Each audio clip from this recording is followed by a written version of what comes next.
Next on The Broadway Show, from the blacklist to Broadway, Amir Arison is here to talk about making his Broadway debut in The Kite Runner. Plus, feed me, Seymour. I'm catching up with the new star of Little Shop of Horrors, Rob McClure.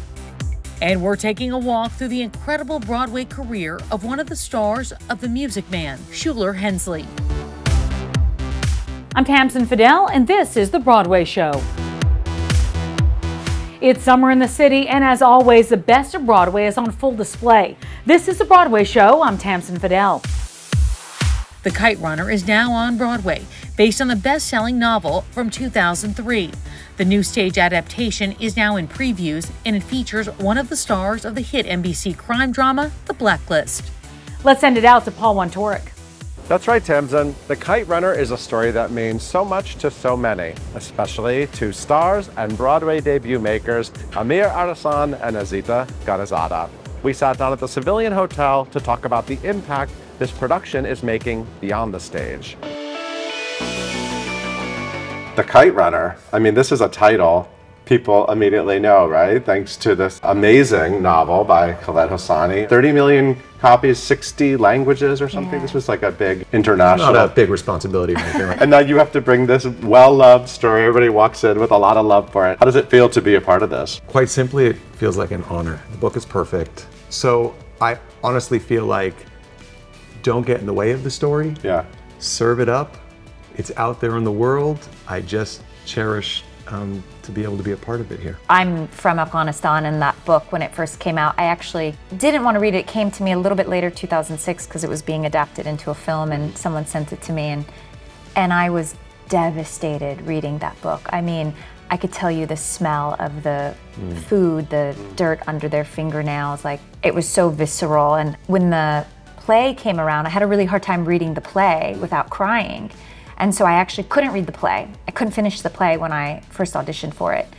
And I actually didn't hear the whole play until the first table read because it was too hard to hear the story. And even on the stage, I have to turn away because there are moments where I can't be in a certain emotional state.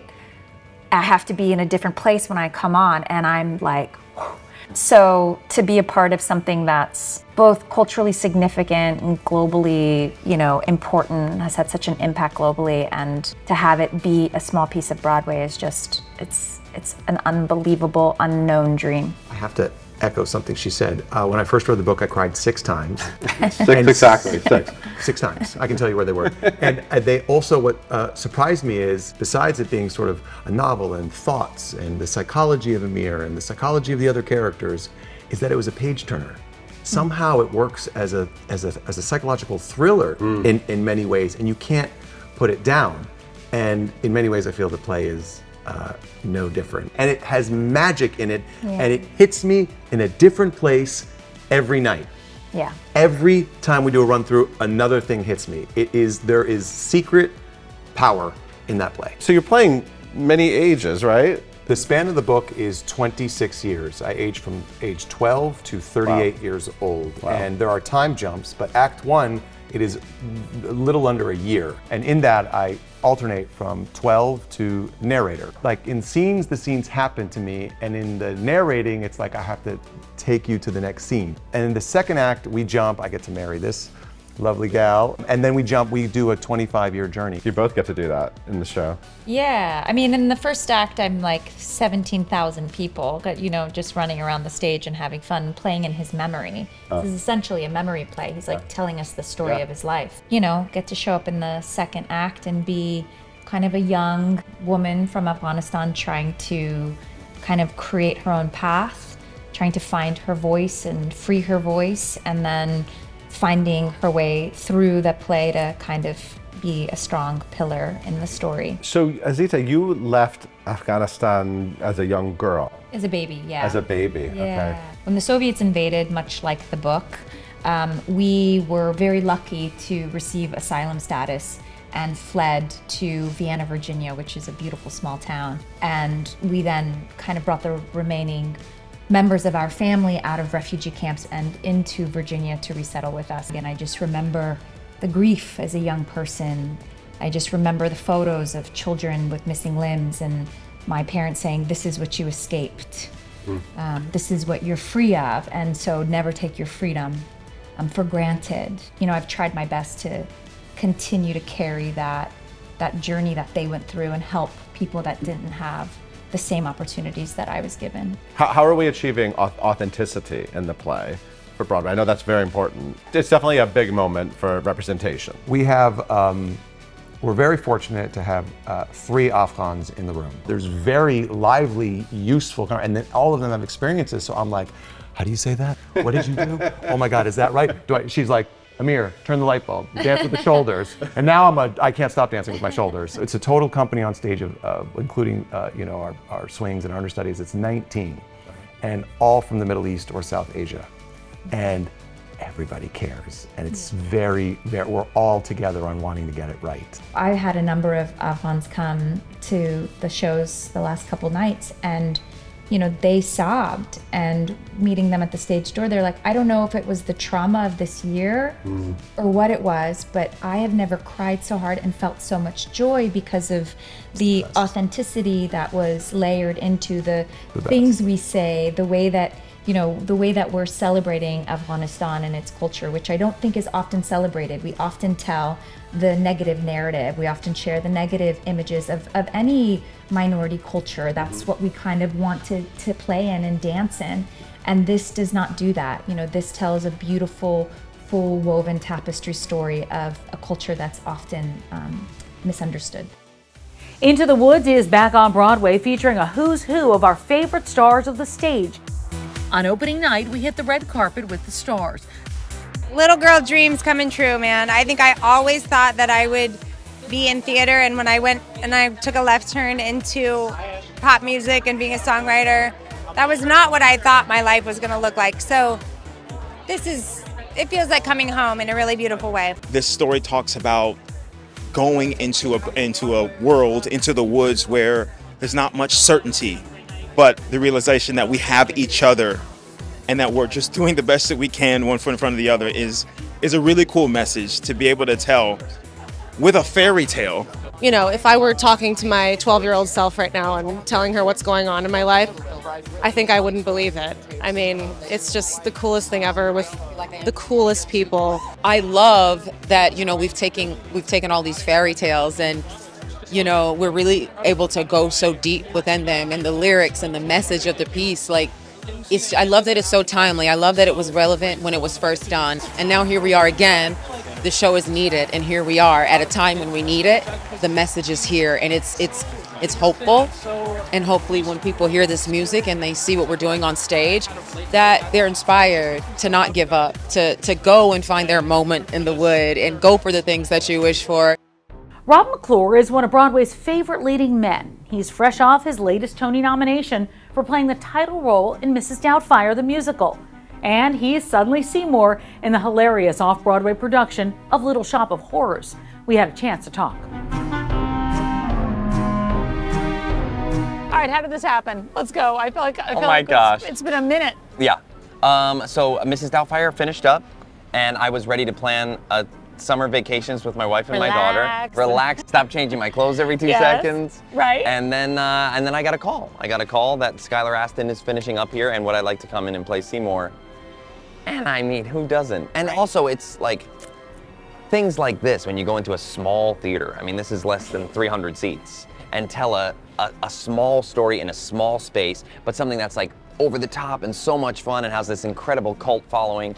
It's soul food. It does have a cult following, so what do you feel when people come out of here? I saw the show last week. To see something, you know, that feels almost the scale, you know, that's what Howard Ashman built this show to be seen in places like this. I mean, this is where this show is meant to be. This is where this show thrives.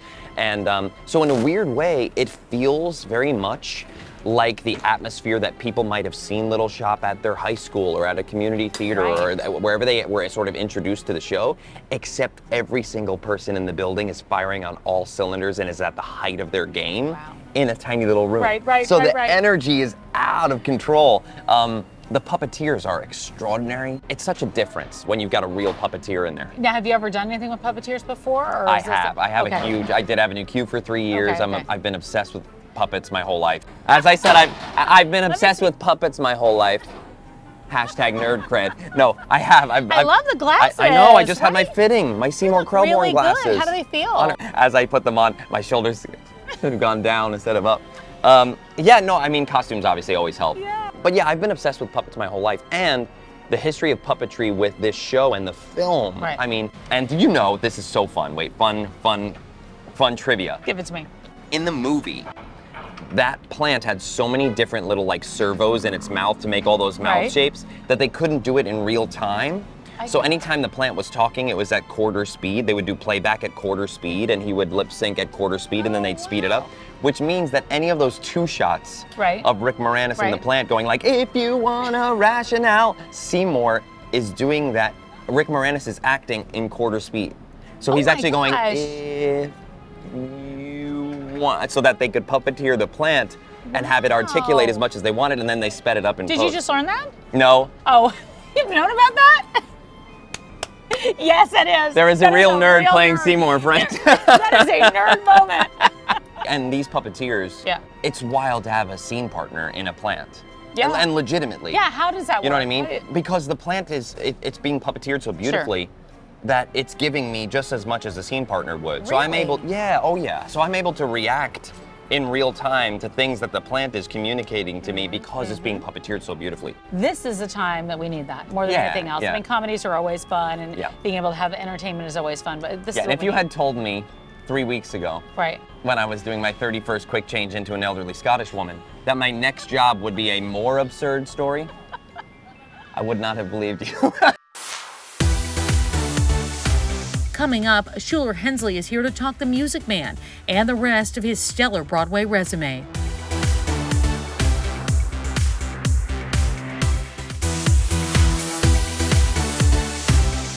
Welcome back to The Broadway Show. I'm Tamsen Fadal. Let's get back to it. The Marquee says Hugh Jackman and Sutton Foster, but the hit revival of The Music Man features a laundry list of great Broadway talent.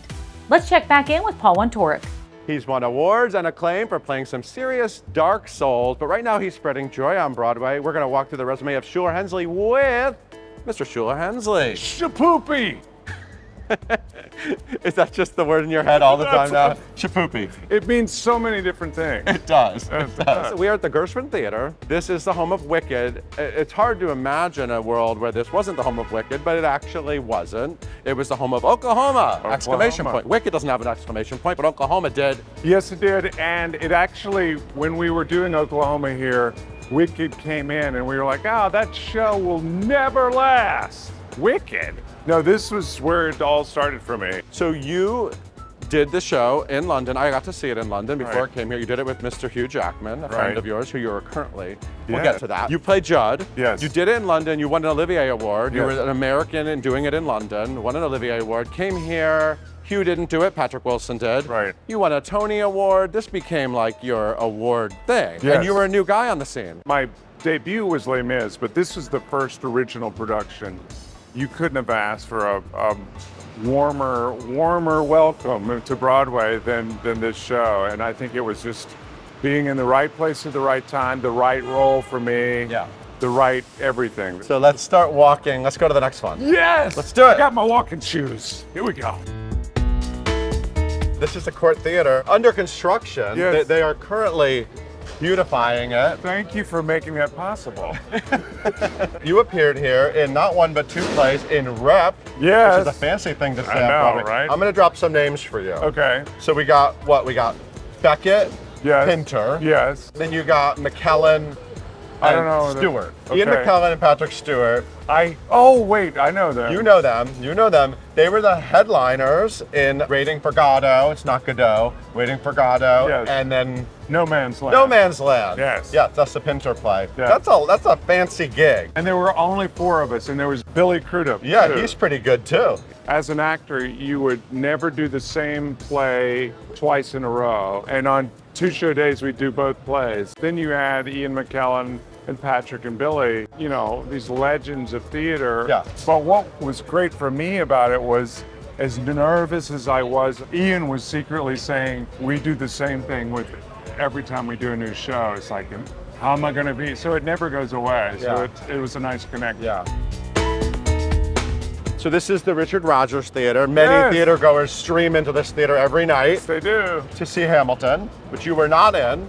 I was not. But you were in another one-named musical named after a very famous man, Tarzan. Tarzan, and I was Kerchak, Silverback.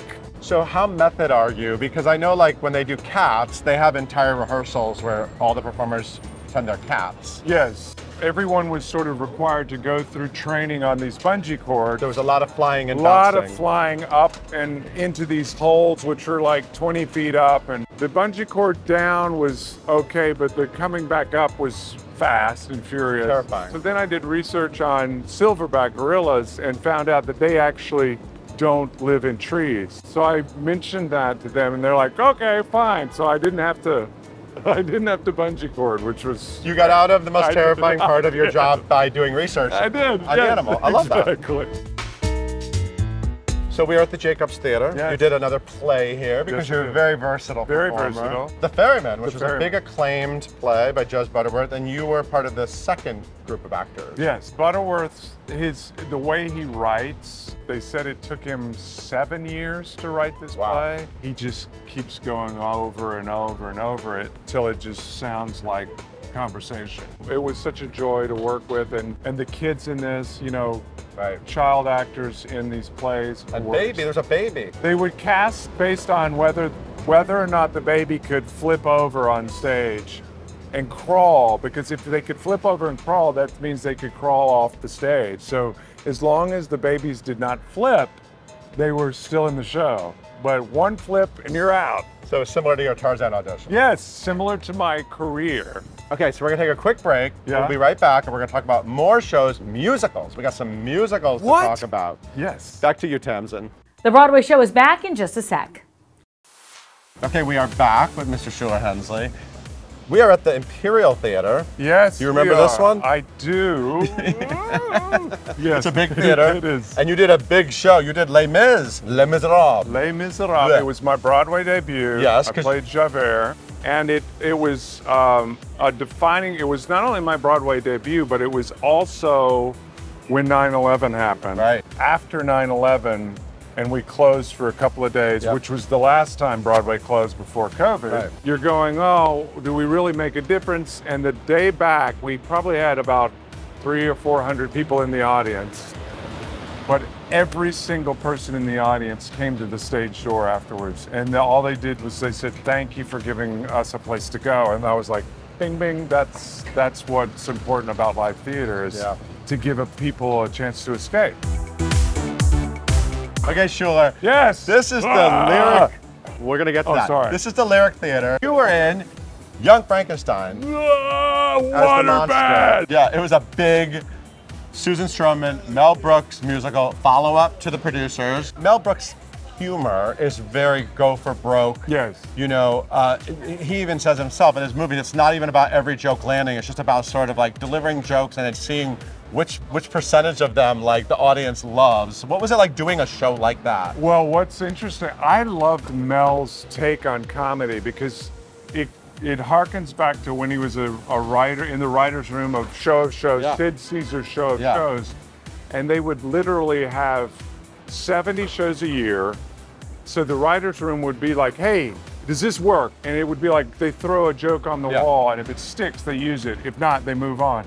Mel was doing that with this show, and Susan Stroman was like, Mel, we're open. You can't do it. He's like, but maybe you should try this. Just try this one time. Listen. And it was so invigorating to know that regardless of how much he's done, he's still that kid at heart and still wants to just constantly work something. It was amazing.